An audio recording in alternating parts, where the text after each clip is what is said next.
Ok, pues vamos a continuar con nuestra clase. Nos quedamos precisamente, terminamos lo que es la sociedad anónima y ahorita vamos a ver la sociedad de responsabilidad limitada, concepto, constitución y estructura. ¿Sale? Entonces, entendemos precisamente que las sociedades de responsabilidad limitada son muy comunes, precisamente en este universo, ¿no? De las empresas mexicanas.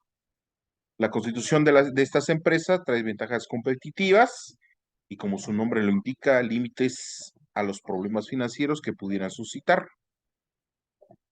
Entonces, por lo anterior, estas empresas tienen un gran peso en la economía de nuestro país y en la orbe internacional, siendo necesario apreciar cuáles son las características, objetivos y formalidades que deben cubrir para poder atribuirle cualidades y bondades en el mundo de los negocios.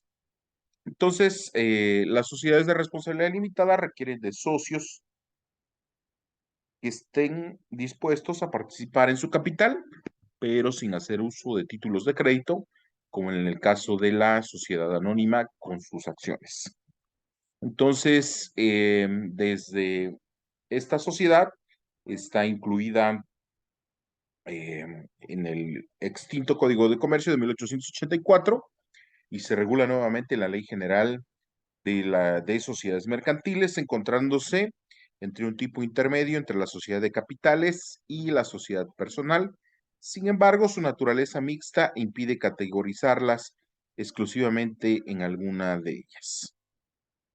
¿Sale? Entonces, como ven, es una situación bastante, eh, pues buena, porque de alguna manera esa sociedad pone límites precisamente en la situación de las aportaciones, ¿sale? Entonces, de hecho, expide nada más documentos que son propios de de la sociedad y en ese punto se establecen las condiciones en las cuales van a ser las aportaciones debidas, ¿sale? Entonces, vamos a ver el concepto.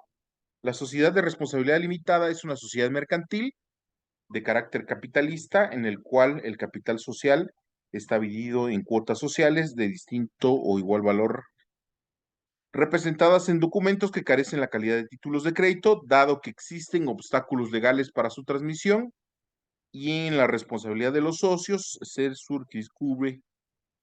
circunscribe exclusivamente al capital aportado por cada uno de ellos. ¿Sale? Entonces, en ese punto vamos a ver que dentro de la definición legal, precisamente en el artículo 58 de la Ley General de Sociedades Mercantiles, establece: la sociedad de responsabilidad limitada se constituye entre socios que solamente están obligados al pago de sus aportaciones, sin que las partes sociales puedan estar representadas por títulos negociables a la orden o al portador, pues solo serán cedibles en los casos y con los requisitos que establece la presente ley. ¿Sale?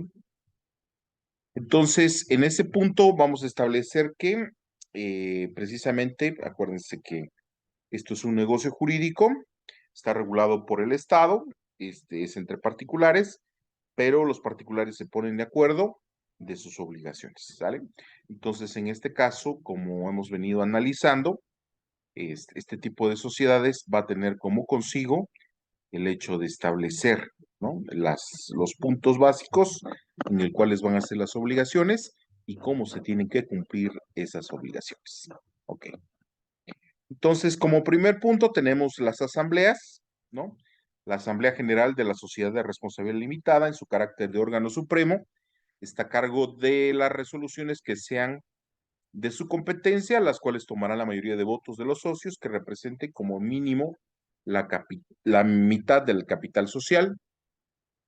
De no obtenerse esta cifra en la primera reunión, los socios serán convocados por segunda vez, tomándose las decisiones por mayoría de votos, cualquiera que sea la porción del capital representado.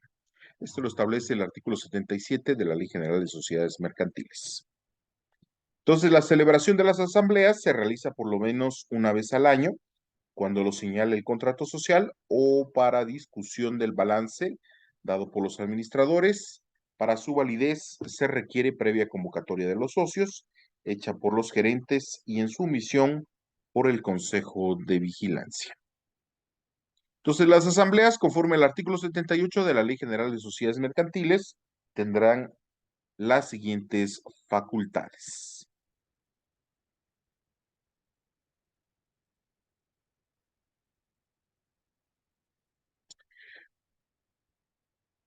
Primero, discutir, aprobar, modificar o reprobar el balance general correspondiente al ejercicio social clausurado y de tomar con estos motivos las medidas que juzguen oportunas. Segundo, proceder al reparto de utilidades. Tercero, nombrar y renombrar a los gerentes. Cuarto, designar en su caso el Consejo de Vigilancia. Quinto, resolver sobre la división y amortización de las partes sociales. Sexto, exigir en su caso las aportaciones suplementarias y las prestaciones accesorias. Séptimo, intentar contra los órganos sociales o contra los socios las acciones que correspondan para exigirle daños y perjuicios. Octavo, modificar el contrato social. Noveno, consentir en las sesiones de partes sociales y en la admisión de nuevos socios. Décimo, decidir sobre los aumentos y reducciones del capital social. Primero, decidir sobre la disolución de la sociedad. Décimo segundo, las demás que correspondan conforme a la ley o al contrato social. ¿Sale? Entonces, en esa determinación, pues vamos a observar, ¿no? Que es importantísimo el hecho de generar asamblea. ¿Para qué? Para que la sociedad pueda funcionar adecuadamente. Y en ese punto vamos a poner precisamente cuáles son las facultades de la asamblea. ¿Sale? Entonces, los socios participarán en las decisiones de las asambleas, gozando de un voto por cada 1,000 pesos de su aportación o múltiplo determinado, excepto para el caso de las partes sociales privilegiadas, las cuales se regirán conforme a lo establecido en el contrato social.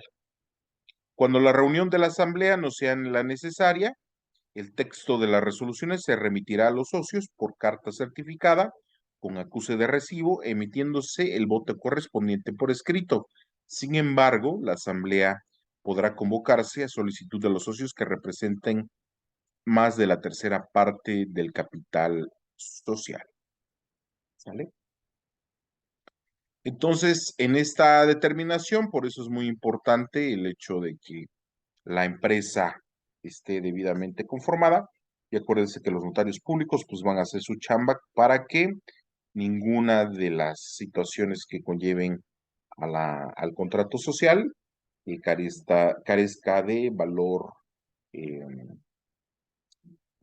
incluso, ¿no? Que no esté conformado conforme a la ley. ¿Vale? Ok. Entonces, continuamos con el órgano de administración, las reglas generales aplicables a las sociedades en cuanto a los órganos de administración y de vigilancia incluyen a las sociedades de responsabilidad limitada. La administración en este tipo de sociedades estará a cargo de uno o más gerentes, quienes podrán ser socios o personas ajenas a la sociedad, pudiendo ser designados temporalmente de manera indeterminada y revocados en cualquier tiempo. La ley de la materia supone que cuando no se haga designación de los gerentes, todos los socios concurrirán en la administración. Esto lo establece el artículo 40 de la Ley General de Sociedades Mercantiles. La gerencia es el instrumento ejecutivo de la Asamblea de Socios y actúa frente a terceros llevando la representación externa de la sociedad. Dentro de las funciones del administrador están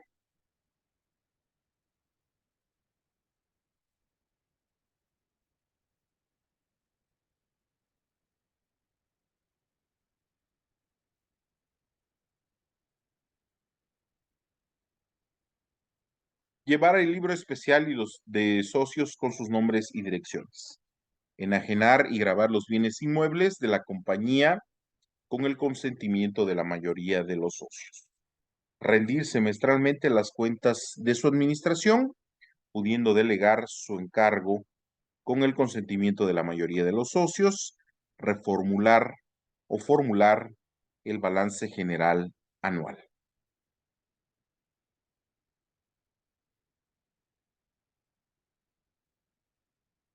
Entonces, ¿cuál es?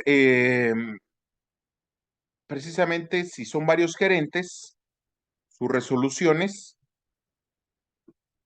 si son varios gerentes, sus resoluciones se tomarán por mayoría de votos, pero si el contrato social exige que obren conjuntamente, se necesitará la unanimidad, a no ser que la mayoría, ¿sí? Eh, estime que la sociedad corra grave peligro en el retardo, pues entonces podrá dictar la resolución correspondiente uno solo de ellos. Este lo establece el artículo 45 de la Ley General de Sociedades Mercantiles. Entonces, en contra de la mala administración existe la acción de responsabilidad por daños y perjuicios ejercitada contra los gerentes por la asamblea, los socios en lo individual y los acreedores sociales a través del síndico de la declaración de quiebra de la sociedad, a fin de reintegrar el patrimonio social afectado. Entonces, la ley mercantil es omisa en regular el órgano de vigilancia de la sociedad de responsabilidad limitada, por lo que se deberá aplicar el caso concreto a lo dispuesto por la sociedad anónima. ¿Sale? Entonces, aquí cuando nosotros, acuérdense que cuando hay deficiencias en una determinación, hay una laguna, entonces podemos complementar esta información de forma supletoria, ¿no? Así decimos. En este caso, de forma supletoria, lo va a regular precisamente lo que establece la sociedad anónima. Entonces, la vigilancia de esta sociedad estará a cargo de uno o más comisarios temporales e irrevocables, quienes pueden ser socios o personas extrañas a la sociedad. Su función será fiscalizar a la gerencia y convocar a las asambleas cuando no lo hacen los gerentes. Esto lo establece el artículo 84 de la Ley General de Sociedades Mercantiles. ¿Vale? Entonces, por eso, la conformación debe estar de acuerdo a la ley. Entonces, vamos a platicar sobre el capital o haber social y específicamente de las partes sociales, ¿no? Entonces, esta parte social es la aportación del socio, miembro de la sociedad de responsabilidad limitada.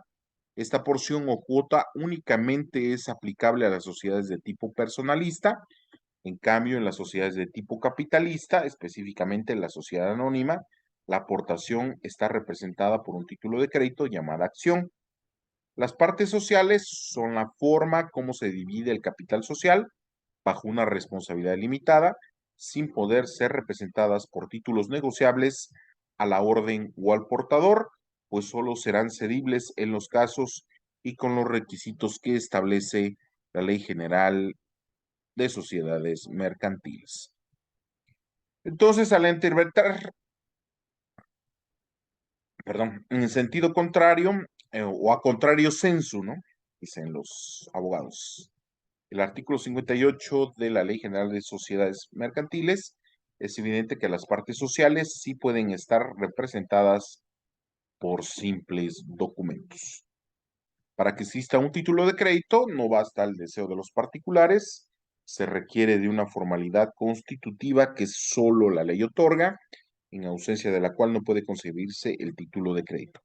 Así que para las partes sociales sean consideradas títulos de crédito, es necesario que la Ley General de Sociedades Mercantiles lo establezca, tal como sucede con la letra de cambio, el pagaré, los bonos y otros documentos mercantiles. ¿Sale? En este caso, el artículo 14 de la Ley General de Títulos y Operaciones de Crédito determina que ningún documento de esta índole surtirá los efectos previstos por ellas si no contiene las cláusulas mencionadas y llena los requisitos que ella exige expresamente. ¿Sale? Acordémonos que estamos en una situación de derecho privado, entonces en esa determinación vamos a establecer precisamente el punto medular, ¿no? Sí que debe estar contemplado y debe estar en la ley. Si no está dentro de la ley, lo que no está prohibido está permitido. Y en este caso, si no está especificado, pues no se puede especificar. ¿Sale?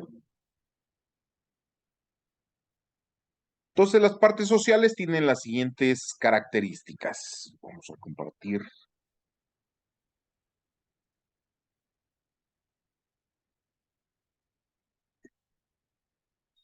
Uno, no pueden estar representadas por documentos negociables a la orden o al portador. Dos, no pueden ser representadas particularmente por títulos de crédito. Tres, pueden estar representadas por simples documentos privados no negociables. Cuatro, se transfieren por cesión ordinaria. Quinto, se transfieren por herencia. Sexto, tanto su adquisición como su enajenación solamente puede surtir efectos contra terceros a partir de la inscripción relativa en el libro de registro de socios. ¿Sale?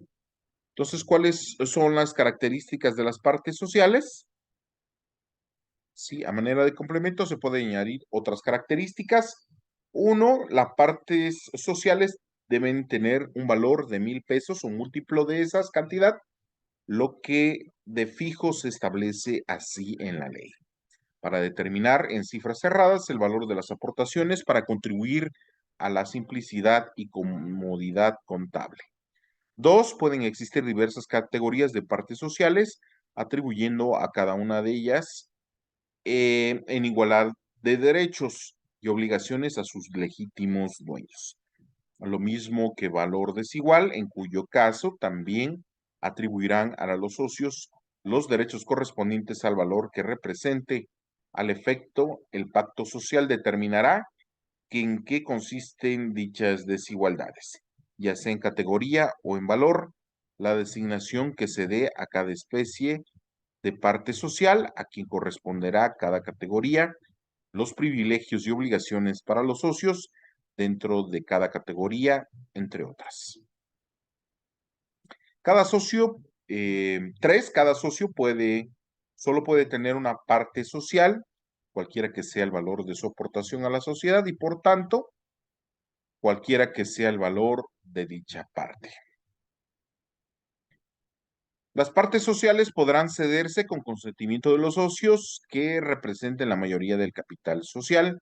Las partes sociales pueden ser transmitidas a tercero extraño a la sociedad, teniendo los socios el derecho del tanto, derecho de preferencia para adquirirla. ¿Sale? Entonces, para ejercitarlo dentro de los 15 días siguientes, a partir de la fecha de autorización de la asamblea respectiva. 6. La transmisión de la parte social por herencia no requiere consentimiento de los socios. 7. Cada socio será dueño únicamente de una parte social. ¿Sale? 8. El valor de la parte social se incrementará en la misma porción en que el socio aporte bienes a la sociedad, estando prohibido adquirir más de una parte social. 9. Son indivisibles. ¿Sale? Entonces, con esta determinación, nosotros observamos que estas características específicamente, pues van a estar establecidas dentro de nuestro contrato social y precisamente ahí mismo nos van a dar los pormenores de cuáles van a ser las aportaciones, cuánto cuesta cada aportación y dependiendo de eso, así van a ser. ¿Sale? Ok. Entonces, las aportaciones suplementarias y las aportaciones accesorias. Cuando hablamos de aportaciones suplementarias, consisten en cantidades de dinero o bienes en cierta especie que los socios estarán obligados a aportar a la sociedad después de pagada la aportación social propiamente dicha. Se trata de una nueva aportación estipulada en la escritura social y su importancia está relacionada con el monto acordado, la naturaleza de esta y demás características de los bienes constitutivos de las aportaciones suplementarias. Por ejemplo, podría hacerse un convenio que la aportación suplementaria consistiría en las posibles utilidades que a cada socio haya de corresponder en el primer ejercicio social y al concluir este o conocerse el resultado positivo del balance, se harán las aportaciones suplementarias. Entonces, su objeto es incrementar el capital de la sociedad o en algunas ocasiones reconstruirlo. Las prestaciones accesorias se tratan de hipótesis previstas en el contrato social que pueden ser determinables de acuerdo con el mismo evidente y con la conveniencia de los intereses colectivos de todos los socios, que tienen el deber de cumplir ciertas obligaciones a favor de la sociedad sin afectar el capital social, pues no se trata de aumentarlo o reconstruirlo como sucede con las aportaciones suplementarias. Por ejemplo, en el caso de otorgar un uso o goce de los bienes aportados a la sociedad, prestar servicios a capital. Sin embargo, es necesario tener mucho cuidado de determinar dentro de la escritura social el momento de efectuar estas prestaciones, su duración y sus modalidades, además de la compensación que se recibirá a cambio, así como las sanciones aplicables por su incumplimiento, estando prohibida la prestación de servicios, ¿sí? De los servicios a favor de otros socios, conforme al artículo 70 de la Ley General de Sociedades Mercantiles. ¿Vale? Entonces, en esa determinación, nosotros nos vamos a poner de acuerdo cuáles van a ser los bienes aportados y cuando ya se autorice esa aportación, la misma sociedad en la situación de ganancias nos va a decir cuánto nos toca por esa aportación. Continuamos con el socio industrial. Socio industrial, aquel cuya calidad de socio no está fundada en la aportación líquida de capital, sino en su trabajo personal, consistente en sus conocimientos, técnica o desempeño no estimable en dinero para efecto de integrar el capital social. ¿Sí? Entonces, cuando hablamos de socio industrial, no aporta de manera pecuniaria, sino por trabajo personal. ¿Vale? El socio capitalista es aquel cuya calidad de socio se basa en la aportación del capital social a la misma, que puede consistir en bienes materiales o de cualquier otra especie, excepto trabajo personal.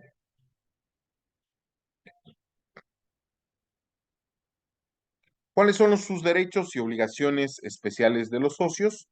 Desde el momento en que se constituye una sociedad de responsabilidad limitada, los socios integrantes adquieren derechos y obligaciones que los vinculan con el órgano social. ¿Cuáles son estos derechos? En este caso, ahorita vamos a observar precisamente los derechos generales, que cada uno de los socios de una sociedad de responsabilidad limitada tiene una serie de derechos, entre ellos se encuentran los siguientes.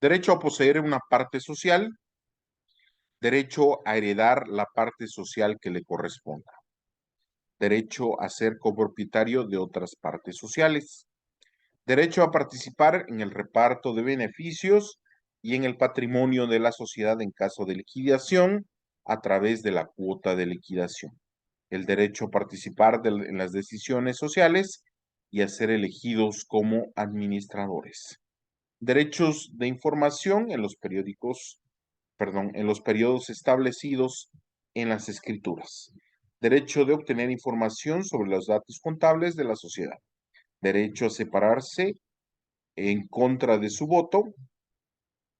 A ver, el derecho a separarse cuando en contra de su voto el nombramiento de algún administrador recayera en su persona extraña a la sociedad.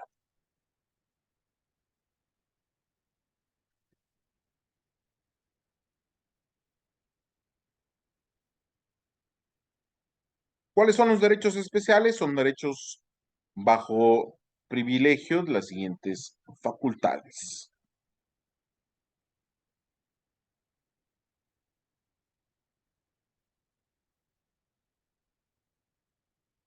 Uno, a percibir intereses no mayores del 9% anual sobre sus aportaciones, aun cuando no hubiera beneficios, pero solamente por el periodo de tiempo necesario para la ejecución de los trabajos que, según el objeto de la sociedad, deban proceder al comienzo de sus operaciones, sin que en ningún caso dicho periodo exceda de 3 años. Esto lo establece el artículo 85 de la Ley General de Sociedades Mercantiles. Derecho a las utilidades proporcionalmente repartidas conforme a sus aportaciones. Esto lo establece el artículo 16 de la Ley General de Sociedades Mercantiles. Derecho a ceder su parte social. ¿Sale? Si aumenta el capital de la sociedad por aportaciones suplementarias, entonces aumenta el valor social proporcional de la parte social de cada socio. En el aumento de capital, los socios tienen derecho de preferencia a suscribir nuevas partes sociales emitidas. Ok, entonces ya vimos cuáles son sus derechos, ahora vamos a ver cuáles son sus obligaciones, ¿no? Entonces, eh, se- acuérdate que siempre van aparejados, ¿no? O van juntos, ¿no? Los derechos y las obligaciones. Entonces, en este caso, van a estar siempre aparejados los derechos, se encuentran en oposición las obligaciones de los socios, las cuales consiste en cargas conforme a la naturaleza del objeto social y a la vez diferente de las aportaciones que sirven para constituir el capital social, pues existe la conducta principal del pago de la aportación para la conformación de la capital social, así como la conducta secundaria que consiste en responder por los daños y perjuicios que la sociedad ocasione por su funcionamiento. Es decir, surge una conducta moral de reparar la afectación al propio socio o a un tercero ajeno a la misma. Esta acción de responsabilidad se presenta en contra de los administradores cuando al obrar en conjunto no cuenten con la autorización de la asamblea para la toma de decisiones y es extensiva a los gerentes, pero en este último caso, ante la declaratoria de quiebra de la sociedad.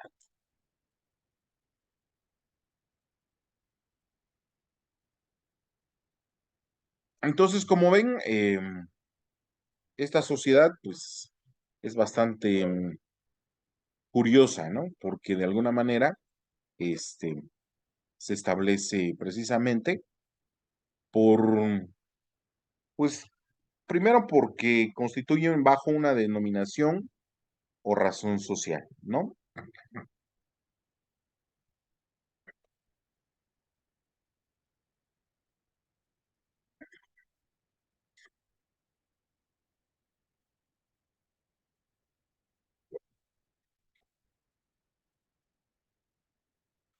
Entonces, precisamente por esa determinación, la sociedad de responsabilidad limitada en México es una de las 7 sociedades previstas por la Ley General de Sociedades Mercantiles, lo que significa que entra bajo la regulación de esta ley y estará dispuesto en el Código de Comercio y las demás leyes mercantiles de las que resulten aplicables. Además, en lo no previsto resultará aplicable el Código Civil Federal. La sociedad de responsabilidad limitada se constituye por, cuando menos por 2 socios, ya lo habíamos dicho, y máximo por 50 socios. Existe bajo una razón social o denominación y la obligación o responsabilidad de los socios se limita al pago de sus aportaciones, los cuales serán de capital y que constituyen las partes sociales y a su vez integran el capital social. Entonces, la sociedad de responsabilidad limitada es una persona moral que tiene una personalidad jurídica propia, distinta a la de sus socios, lo que quiere decir que esta sociedad actúa y se obliga por medio de los órganos que la representan, es decir, por medio de su administrador o administradores, quienes podrán realizar las operaciones inherentes al objeto social de conformidad a lo establecido en el contrato social y con arreglo a la ley. Entonces, la sociedad de responsabilidad limitada existirá bajo una denominación o razón social que se formará con el nombre de uno o más socios e irá seguida de las palabras de sociedad de responsabilidad limitada. o SDRL, ¿no? Hemos visto, ¿no? En muchos letreros, ¿no? Esas siglas, ¿no? Entonces, cuando veamos SDRL, estamos hablando de una sociedad de responsabilidad limitada. Sin embargo, para que la sociedad pueda usar esa denominación o razón social, será necesario solicitar y obtener de la Secretaría de Economía la autorización para usarla. Entonces, para formalizar la sociedad de responsabilidad limitada, los socios deberán constituirse ante notario público y frente a él presentarán y firmarán el contrato social, también conocido como acta constitutiva. Si el notario público inscribirá a la sociedad ante el registro público de comercio, si los socios no cumplen con estas formalidades, la sociedad existirá, pero de forma irregular. Aún así, se le dará reconocida su personalidad jurídica cuando se ostente como sociedad finante a terceros, pero en este caso los socios no solo serán responsables en el límite de sus aportaciones, sino además serán responsables solidaria e ilimitadamente en las obligaciones